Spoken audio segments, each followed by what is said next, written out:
A very good morning. You're watching News 9 with me, Akshita.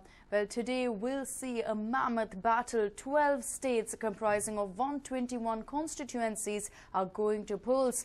So here are the details of the important constituencies that you have to watch out for. Crucial fifth phase of Lok Sabha polls. Tale of 12 states and 121 constituencies. The stage is all set for the fifth phase of Lok Sabha polls. 12 states across the nation are going to witness the battle royale. Karnataka. In Nama state, the polling will be held across all 28 constituencies. And this battle is surely going to be a mammoth one, as 5 former chief ministers are in the fray. But all eyes are on Bangalore South, the constituency where Nandan Nilekani will take on BJP MP Anant Kumar and AAP's Neena Nayak. The other interesting constituencies will be Bangalore Central, Bangalore Rural, Chikbalapur, Udupi Chikmagalur, Mangalore, Shivamogga, Mandya, Bellary amongst others. Rajasthan. In Rajasthan, over 3.8 crore electors will exercise their franchise in the first phase polls to decide the fate of 239 candidates. Among the 20 constituencies that will go to polls, the focus will be on the Barmer seat, where BJP's Colonel Sonaram Chowdhury will take on Jaswant Singh, who is contesting as an independent. Uttar Pradesh. 11 Lok Sabha seats are going to polls on April 17th. In this phase, more than 1.8 crore electorate will decide the fate of 151 candidates. The stalwarts are former cabinet ministers Menaka Gandhi, Santosh Gangwar and Dharmendra Yadav. Menaka Gandhi, who last time won from Aonla, is back to her traditional seat, Pilibhit, on BJP ticket after Varun chose to contest from Sultanpur. Bihar. In Bihar, it will be interesting battle for supremacy in the 7 constituencies. As Bihar votes, fate of 117 candidates including Shatrughan Sinha, former Home Secretary R.K. Singh, Lalu Prasad's eldest daughter Meesa Bharati and her 2 uncles Ram Kripal Yadav and Ranjan Yadav will be sealed. Jharkhand. The hilly region of Jharkhand will see 6 constituencies going to polls. Among the 106 candidates, prominent candidates are Lok Sabha Deputy Speaker Karya Munda, Jayant Sinha, son of Jaswant Sinha, former Deputy Chief Minister and former Union Minister Subodh Khan Sahai. Madhya Pradesh. It's going to be a high-octane battle for the second phase of Lok Sabha elections across 20 constituencies in Madhya Pradesh.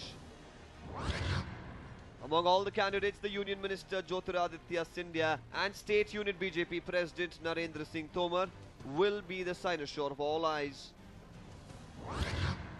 Maharashtra. It's a fight between 358 candidates in the second phase of polls in Maharashtra. Over 3.25 crore voters will be sealing the fate of 358 candidates, including stalwarts like Union Minister Sushil Kumar Shinde, ex-Chief Minister Ashok Chavan and BJP leader Gopinath Munde. Odisha. 11 Lok Sabha and 77 Assembly seats in Odisha will go to the second and last phase polling for the elections on April 17th.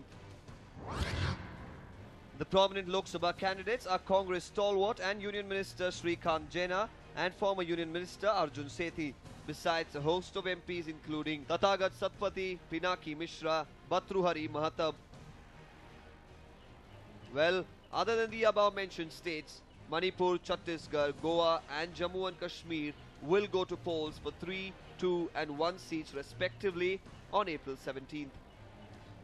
With Lok Sabha elections across the 12 states, the security has been beefed up across the nation. But what will be the fate of the candidates in the fray? Will these states surpass the previous voter turnouts? Let's wait and watch. A News9 report. And election preparations are underway across the state as Karnataka is all set to go to the polls today.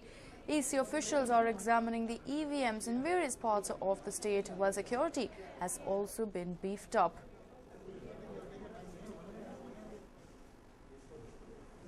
But the BBMP Commissioner there, Lakshmi Narayana, also going ahead and scrutinizing all the arrangements, going through the EVMs that will be present today in different polling booths. Of course, another point is the security. Commissioner Raghavendra Oradkar has left no stone unturned to ensure that the necessary security is provided at all polling booths. So, of course, all arrangements being taken care of, officials ensuring that everything is perfect for polling day. And hopefully everything will go according to plan. But as you can see there, every single part of Karnataka gearing up for the grand elections.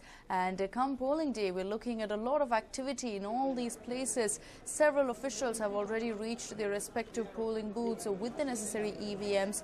There are everything is being scrutinized by senior officials. And of course, in Bengaluru, the BBMP Commissioner himself, Lakshmi Narayana, has set out to go ahead and check all the EVMs, ensure that there is no sort of unnecessary and unrelated incidents taking place. In fact, polling will begin at 7 a.m. So ahead of that, with less than an hour to go, it looks like everyone is gearing up for a busy day ahead, as several people are expected to come together to vote and to ensure that they're completely prepared for the same. These officials have been seen busy at work from about 5 a.m.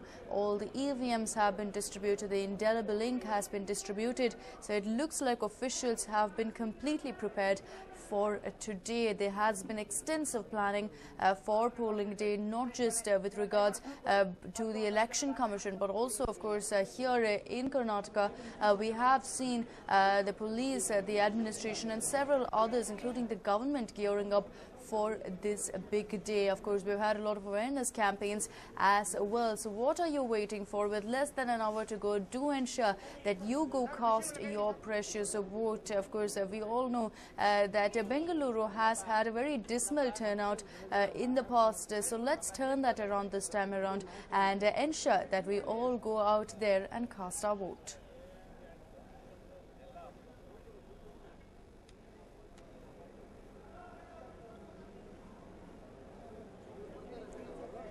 And of course, the polling will take place for 28 seats in Karnataka. The entire state is going into polls today. Of course, it's not just Karnataka, but different parts of the country. We are looking at 12 states in all going into polls in the fifth phase, which is said to be the biggest phase. And of course, Karnataka is all set to go ahead and choose the fate of their candidates.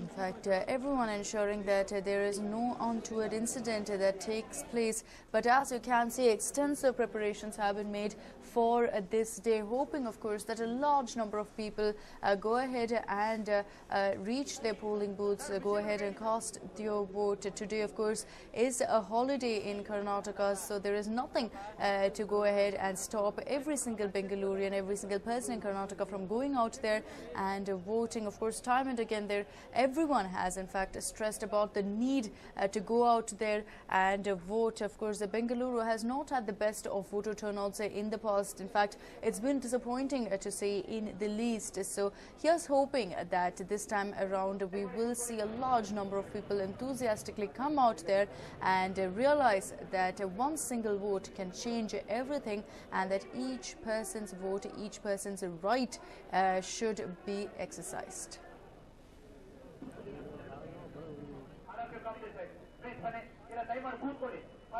My colleague Nishita joins us over the phone line with more information. Nishita, clearly officials have been preparing extensively for this particular day. If you could break down the kind of preparations, be it security-wise or otherwise. Well, close to 4.62 crore voters across Karnataka are going to decide who their future leader is going to be. Akshata, it is a big, big day. It is the biggest festival of democracy for the state and, of course, for the country at large. So, in view of the elections, 2.95 lakh personnel, including 1.18 lakh females, have been deployed for election duty to ensure that it is free and it is fair. Close to out of the 54,265 polling booths, 11,424 have been declared as hypersensitive, whereas 14,968 have been declared as sensitive, and in total 60,000 security personnel have been deployed. As per the Chief Electoral Officer of the state, Anil Kumar Jha, all necessary arrangements have been made, and all the security steps have been taken to ensure that there is free and fair polling in the state today. Also, webcasting as well as video cameras have been set up in over 6,000 polling booths to ensure that there is round-the-clock surveillance. And as far as the voters are concerned, they should just go in, vote, and make their way out of the polling booth. There is no permission to speak on their cell phones or even click pictures of the voting mark inside the polling booth. Of course, they can get out of the polling booth and click the selfie.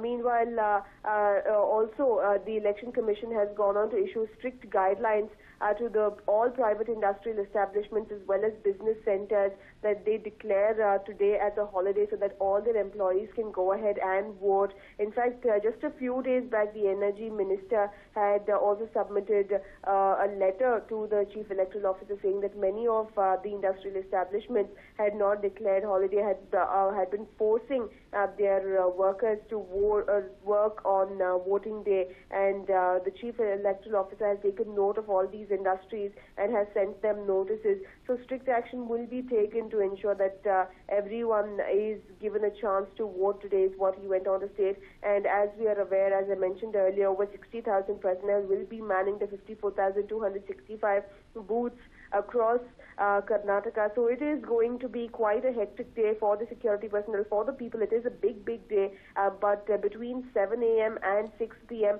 it will be all about deciding our future candidate, and the state machinery has done all it can to ensure that it is free and fair, and now it is only the turn of the